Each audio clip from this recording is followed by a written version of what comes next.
Okay, colleagues, it's 3 o'clock, so let's start our learning talk for this month. I want to extend a very warm welcome to all of you that are here in person and to all the participants online. So a very, very welcome, a very warm welcome to you as well. I know we have a very dense agenda for the day, so I would like to very briefly give you an introduction on this learning talk today and present as well the agenda and what we have in mind for you today, and then dig into our presentations and the discussions. So today, as you probably know, have you seen the flyers everywhere? We will be talking about the a systematic evidence review that covers the coastal and terrestrial water sector interventions in developing countries. And the need for this systematic evidence review came about because these are quite relevant, and these type of interventions aim to enhance the adaptive capacity and mitigation co-benefits in the coastal and terrestrial water sectors, and by doing so, helping developing countries to achieve their climate targets. But there are gaps, as we know. There is a limited understanding of the impact of these key water interventions, especially in certain types of water projects. And of course, there is a need as well to identify relevant coastal and terrestrial interventions and to analyze deeply their impacts. That's why this systematic evidence review is aiming to address some of these gaps.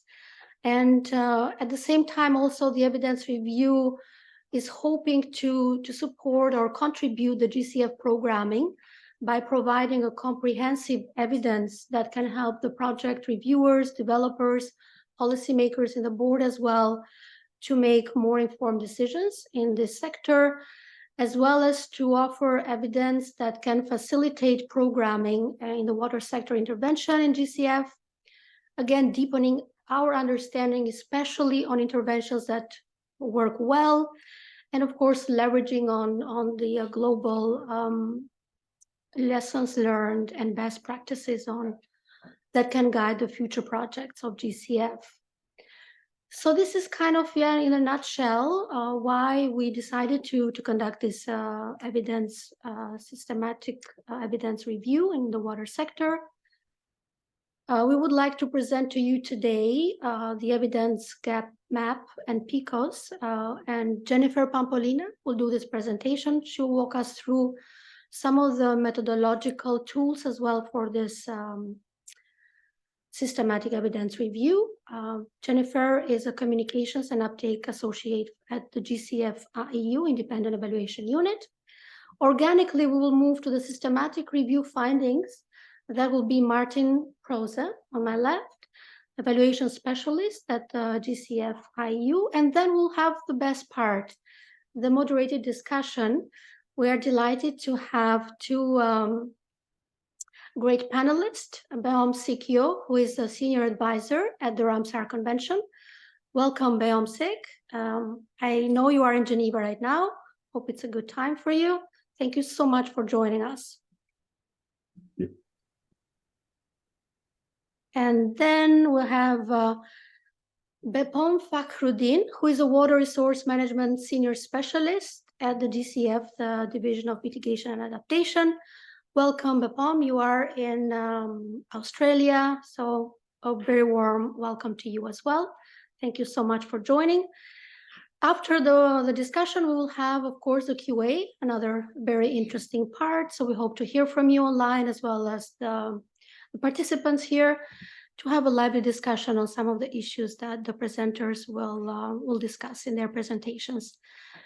So this is all from my end. Also, I wanted to introduce Aiden. She's the person that makes this happen as well from our communication team. She'll be following on the questions online as well as helping with other, I guess, technical glitch and other technological mysteries that we might be faced with. So yeah, having said that, maybe I will hand over to you, Jennifer. Is it okay to walk us through some of the evidence gap maps and PICOs? Thank you. Over to you.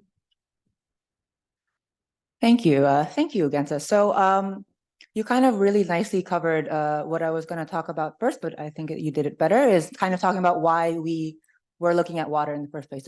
I'm the communication and uptake associate, but me, Gensa, and Martin are in the water evidence review team within the IEU, and we work with a consulting firm.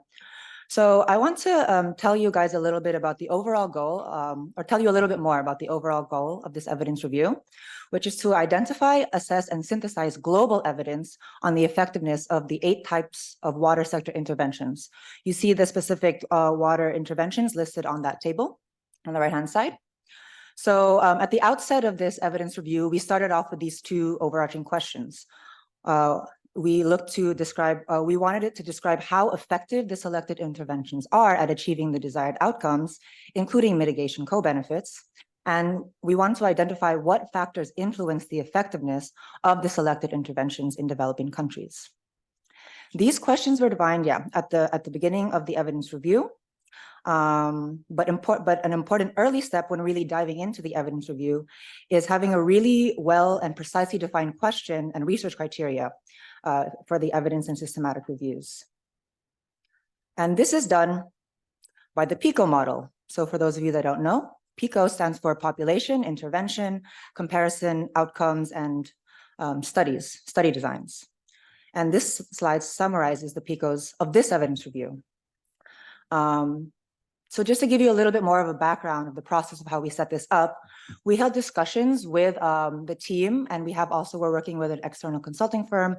They have subject matter experts in the water sector and also evidence review, systematic review experts. And we all sit together and we talk about what's going to go into this evidence review. We had discussions with our advisory group. One of the members is sitting here, Bomshik Yu from the Ramsar Wetlands Conventions. We also have our very own GCF colleague, Amgad from the DMA as well. He was also sitting in our advisory group. And through these discussions that took quite a long time, a lot of detail, and I think it's I think, very interesting part of setting up the evidence review.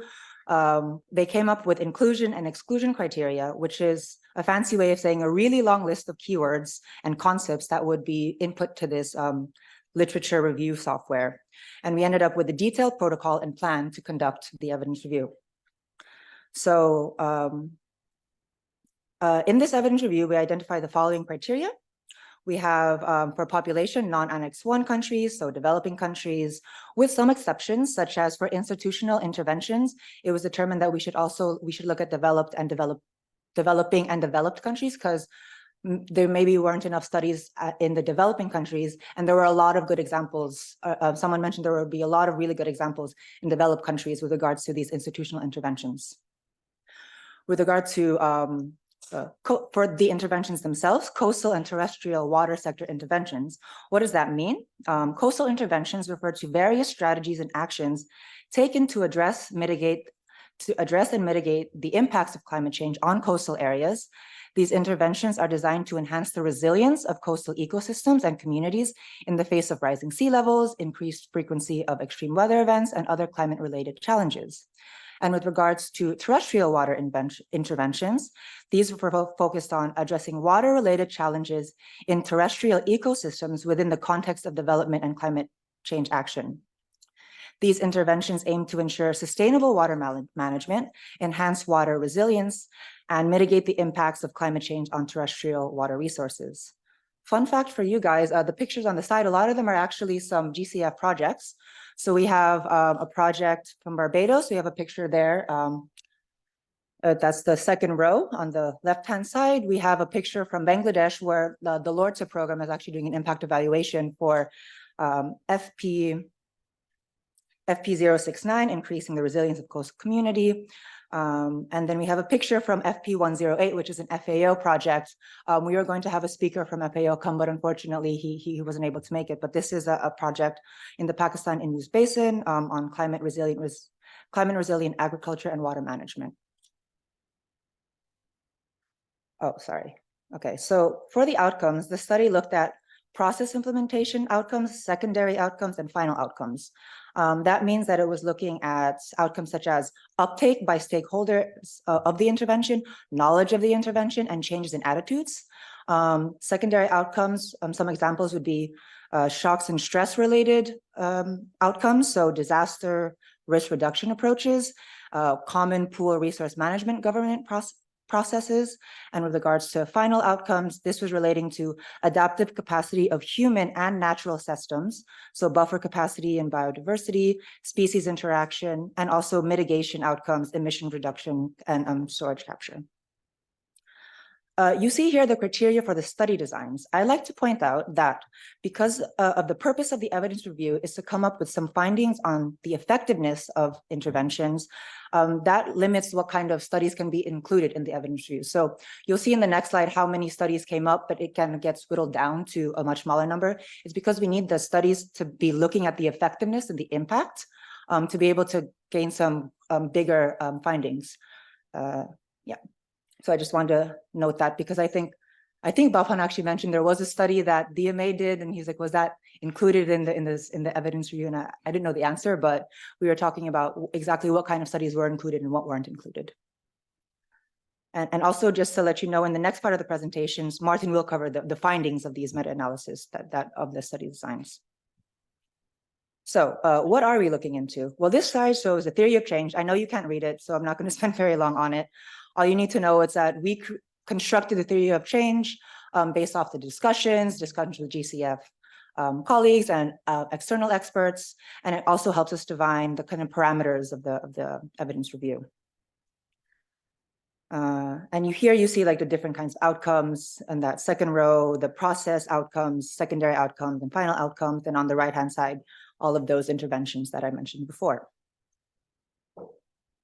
So what was the outcome of the research? Well, this slide shows the very well-known acronym PRISMA, but for those of you who don't know what PRISMA stands for, it refers to Deferred Reporting Items for Systemic Reviews and Meta-Analysis. And essentially what this somewhat complicated figure is showing you is the total number of studies that came up after we conducted the initial search, and then the whittling down process to get to the final number, which you see here. So over 19,000 studies were first came up. And then 172 studies were eventually actually included in the evidence gap map and systematic review, or in the evidence gap map at least. And Martin will talk about the systematic review. And very quickly, where did the studies take place? So this map shows a kind of a regional distribution. Most of the studies took place that were included in sub-Saharan Africa. The most studies in a single country took place in China. So you see that blue is very bright. And then this kind of small table, also shows what types of interventions were included in the studies. So what do we know? What did the evidence gap map actually show us? I wanted to actually do this because we've done a couple of learning talks talking about our evidence reviews, and we always cover the evidence gap map. But because I also organized these technically, I had the power of using the computer to actually go to a live evidence gap map and actually show you how it works. So first I want to show you where you can find the evidence gap map. On the IEU page, we have under evaluations, we have the evidence review section.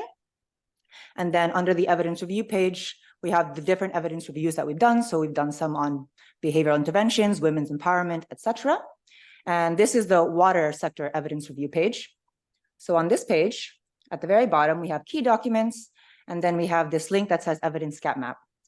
And if you click to that link, you get to this HTML, this interactive evidence gap map.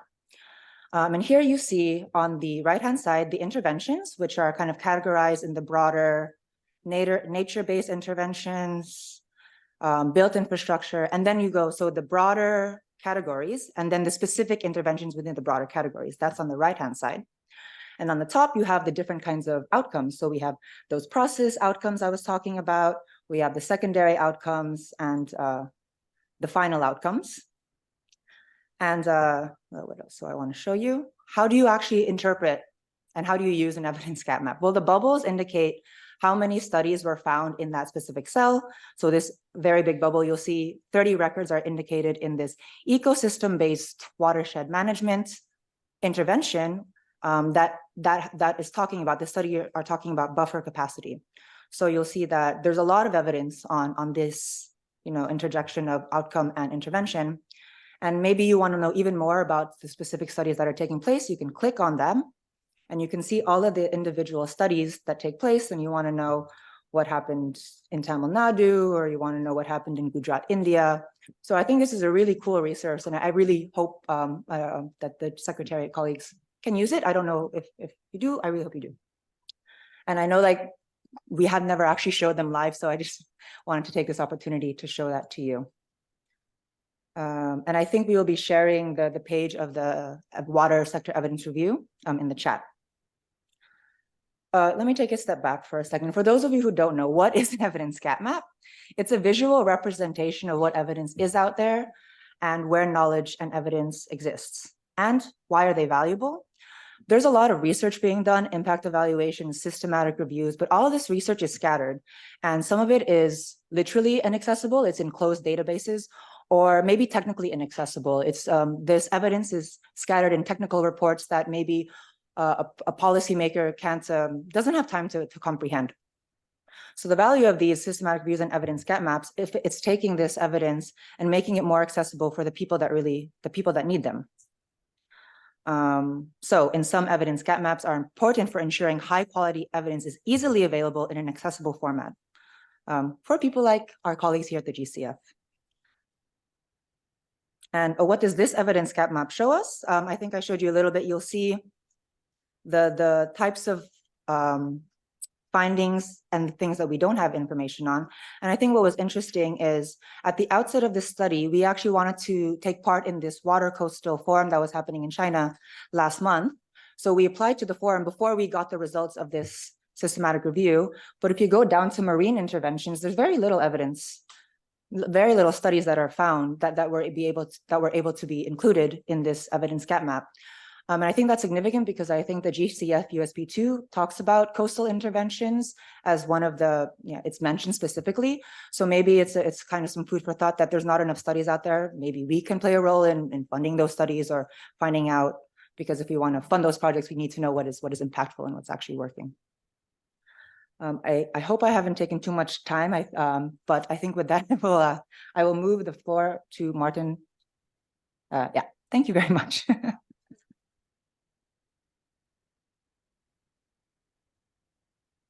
Thank you, Jen, for a fantastic presentation. So as Jen outlined, we constructed the evidence gap map with 172 studies.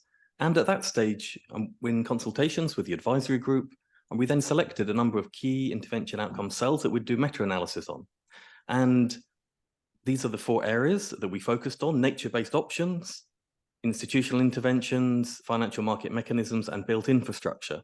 And within them, the 6 specific intervention types. We only completed the meta-analysis using 40 of the 172 studies.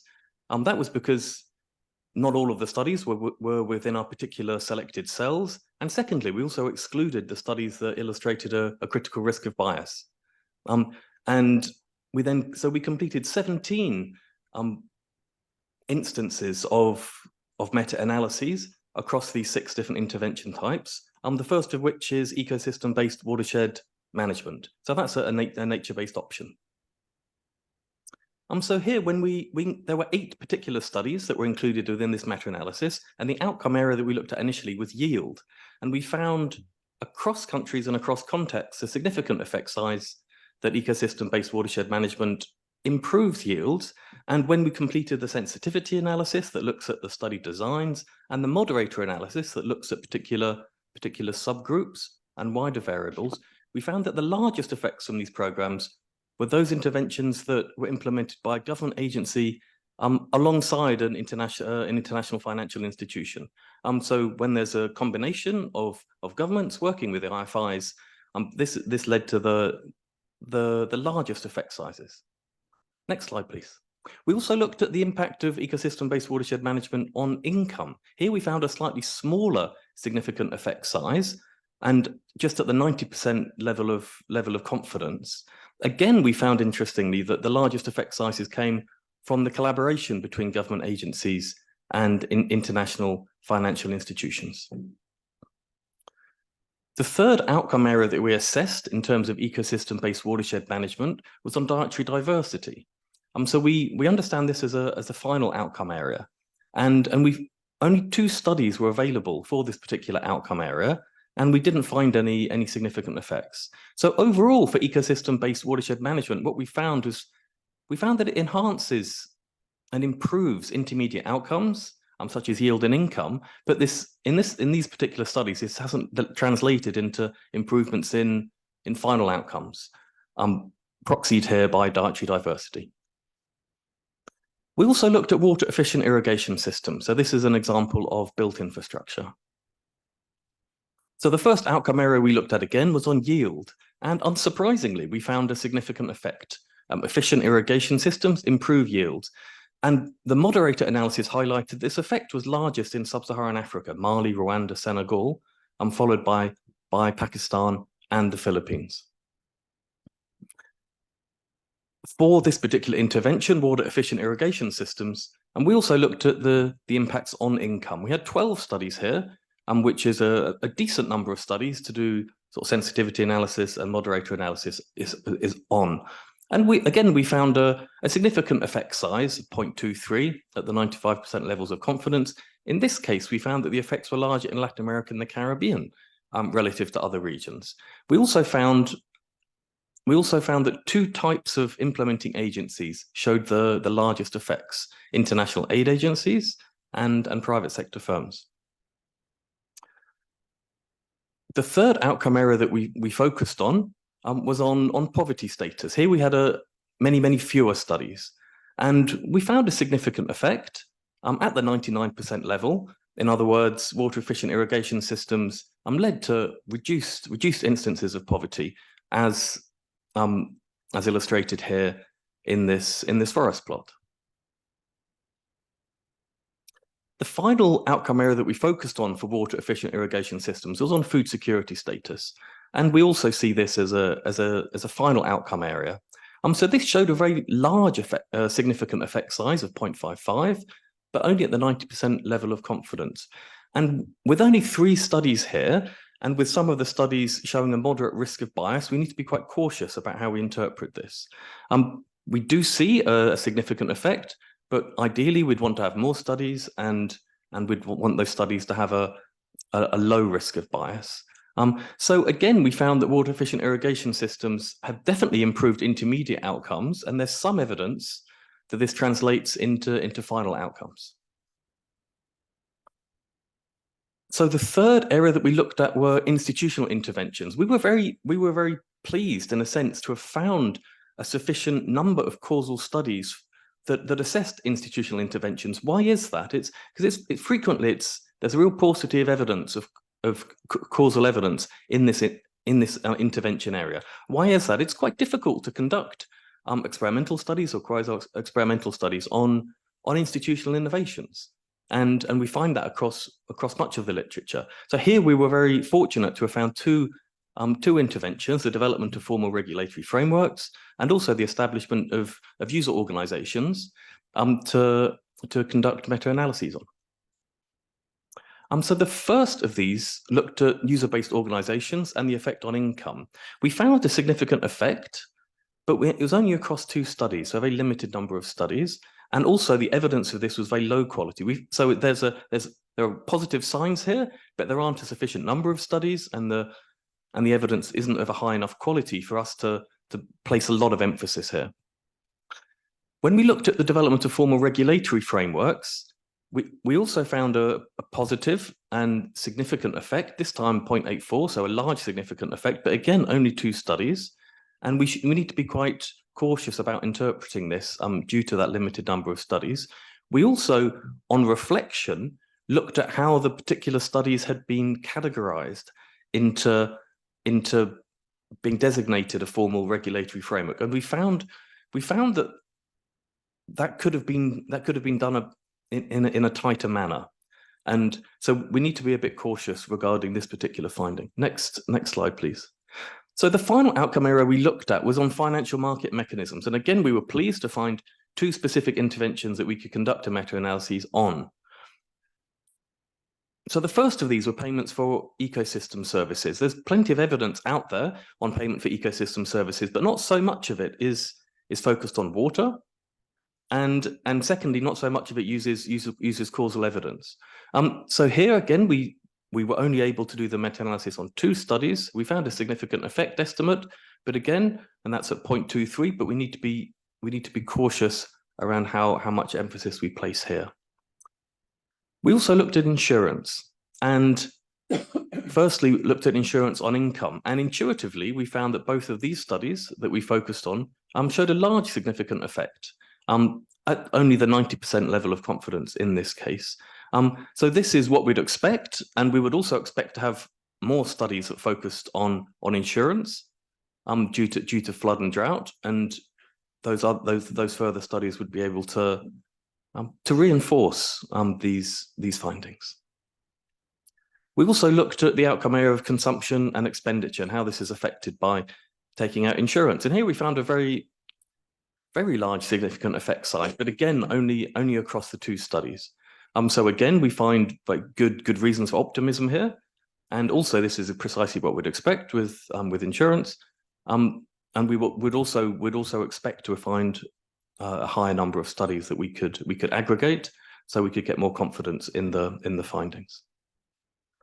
So overall, we found 2 intervention types that showed a very large, well, a reasonable number of studies, and which showed improvements in intermediate outcomes: water efficient irrigation systems and ecosystem-based watershed management. These improved yields.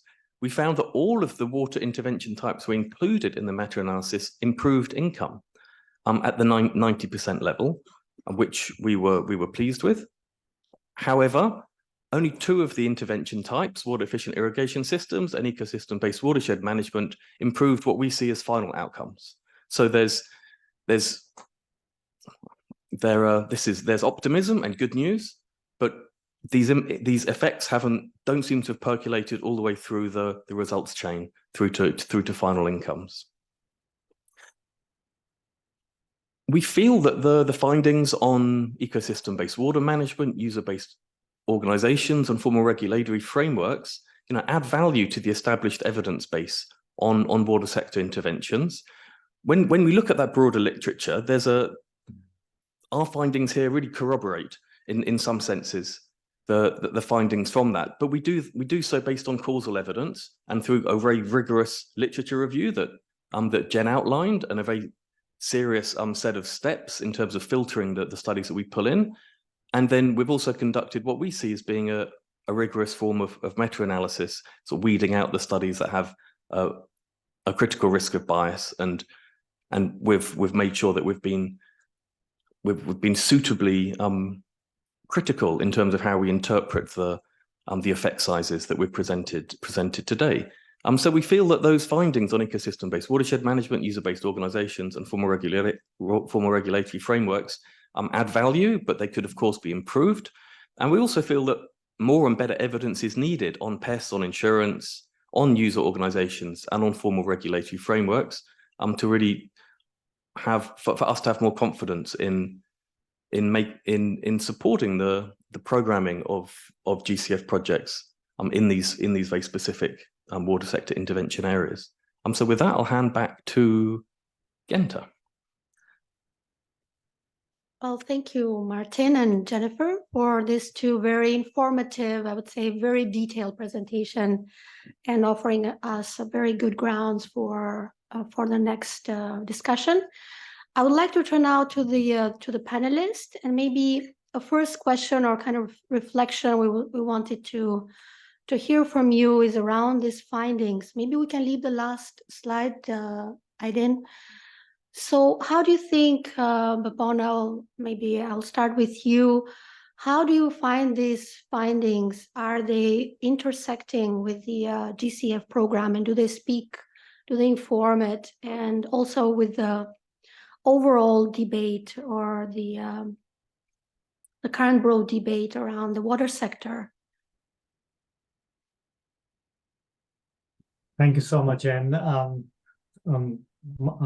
for the question, and thanks also Martin and others to providing this a great presentation on this meta-analysis and systematic review on the water sector. As obviously we all agree that actually the climate change poses a potential threat to our water security infrastructure as well as supply system. There is a need for innovative solution. There is a need for looking things differently. There is also need to look at actually how things are actually interconnected.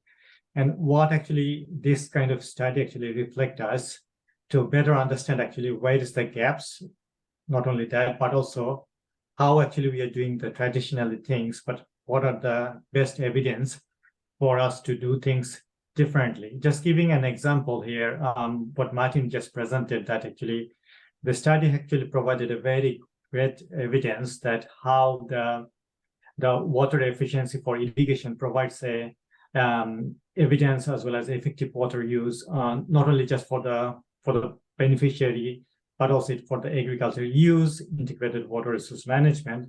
But as a traditional notion is that the more water means more productivity or more better yield. So that's not actually the correct notion and correct statement. But also this kind of study gives us actually a sort of like indication that how and where actually the innovation technology can actually play a greatest role, and how actually we can actually using those kind of efficient technological or IT and digital technology to enhance the efficiency of the water use or water security side of it. So the better role for science and technology. But on the other side, when you look at actually some of the evidence that actually Martin actually just brought again, that less evidence actually we found actually cost benefit analysis, insurance as a scheme for the water side. What actually gives us that notion actually, what do we actually really interpret from there? It actually gives us a quite good understanding again that actually we as a water sector could not able to actually promote that kind of technology, that kind of innovation into that particular space. So there is a potential opportunity for us to enhance the insurance as an instrument to utilize the water sector. But maybe we could not able to utilize in a proper way because there is actually less market, there's less productivity, there's less appetite for paying to the tariff for the water use. So how actually we can enhance those kind of things that are actually the learning point for us. And if you look at it on the GCF programmatic approach for the water sector, it has actually the 5 major components, which looks at water utility or water conservation side of it, flood and drought management or early warning system. A third one is more on looking at the integrated water resource management, as well as how we can actually achieve the SDG 6. Fourth one is more on the climate related or climate resilience or water supply and sanitation. And then the 5th one is more on looking at the capacity building, which goes again the cross-cutting. And the sum of this study actually gives us again a reflection as internally, but also externally, both sides, that actually where is the market gaps and how actually we can actually provide emphasis to go to the market, discuss with our country and try to enhance some of the lessons learned, some of the evidence, some of the good practices to bring into on board to give them a realization, but also at the same time learning from this, how we can actually replicate and promote the weakness of the security side to better support to the country's enhancement for the water security. But I would just like to also conclude maybe here that there is also a need to be looked at on the nexus perspectives, because as we said, water doesn't have any boundary. And if you look at the GCF water-related project, we have if you look at the portfolio, our 50% to 55% is actually purely on water, but then rest of the 45% or another 50% is very cross-cutting. And there is a lot of actually interlinked and relationship. I think those are the aspects we need to be look at actually how this study able to provide those kind of interlinkage, all the nexus approach for the overall enhancement for the water security side. But these are the really a great evidence based research which could be enable actually to user to better understand the weakness, better understand the strength, and better understand the opportunity to better enhancement their water security. Maybe I can stop here.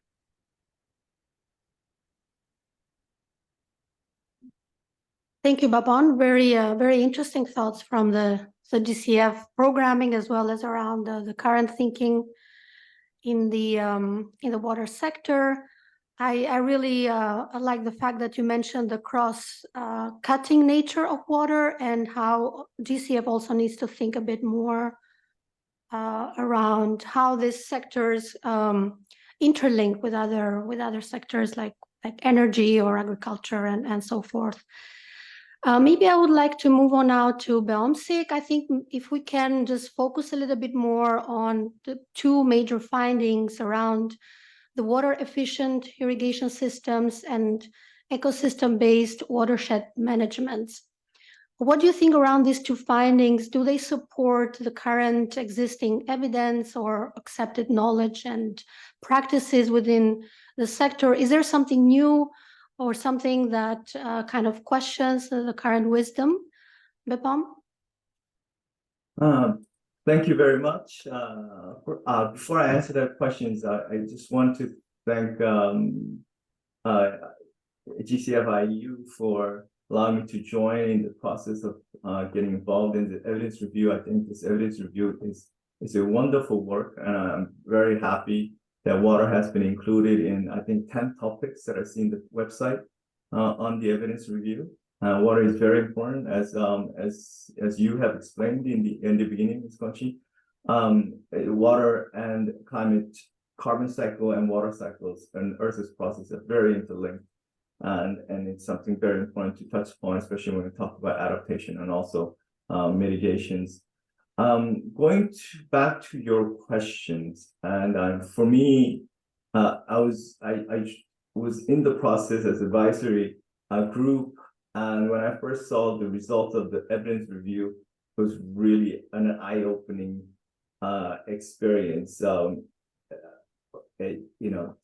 Sometimes those who are in the environment professions, we're so caught up in our normative discussions that we forget how much evidences that we have in terms of the cases that we argue for. And it just kind of made me realize the evidences and also the lack of evidence in some of the things that we argue for. So when I first saw the results of the study, my first reaction was like, there has to be more, especially on the coastal areas and marine areas. There seems to be more. But if you really look at the selection criteria, which is quantitative analysis, it's in recent years from 2000 years on water and an adaptation intervention in developing countries, and work that has been done in English languages, it's going to be very, very difficult. And so my second reaction was that, like Jennifer said, we do need to invest more on finding evidences, especially on coastal interventions, especially with mangroves and some of the ones that has co-benefits in terms of mitigation and adaptations. We need to find evidences. Of course, these evidences takes quite a bit of time to come up with, and that's probably it's not reflected, but we definitely need to find more. And I think I think Jennifer kind of mentioned this, but I think lack of evidence does not signify that the interventions are ineffective, that we probably need more catalytical investments to gather and accumulate more evidences to support our activities.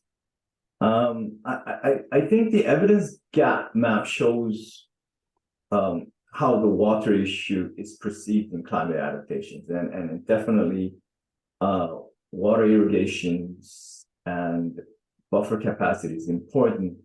But we know that if you look at the map that Jennifer has showed, it shows there's a huge studies that has been done on improving water irrigation to secure water resources. And second type of study has been on buffer capacity to fight against changing water levels and natural events such as drought and flood. what is quite lacking, and this is something very important and needs to be done, and we need to find more evidences on this. But we also realize that there's very little done on the social and institutional aspects, and also ecosystem impact. And I think if you look at the studies more carefully, you'll find some on ecosystem impact and social outcomes, but many times the studies are just very much focused on the economic aspects that those evidences are not captured well or has not been analyzed well. And I think that really shows how we perceive climate adaptation in water. And I think we need to look a little bit beyond that and have a more integrated approach to look at different aspects of water issues. Yeah, let me end here and continue. Yeah, let me end it here now. Thank you. Thank you, Beomsik. I would like to now cover another interesting topic related, which relates to what do you think, or what could be some of the ways to enhance or to further extend these findings in order for, for this evidence review to be better used. I will turn these questions to both the panelists. Maybe I can start with you, Bapan. Over to you. Sure.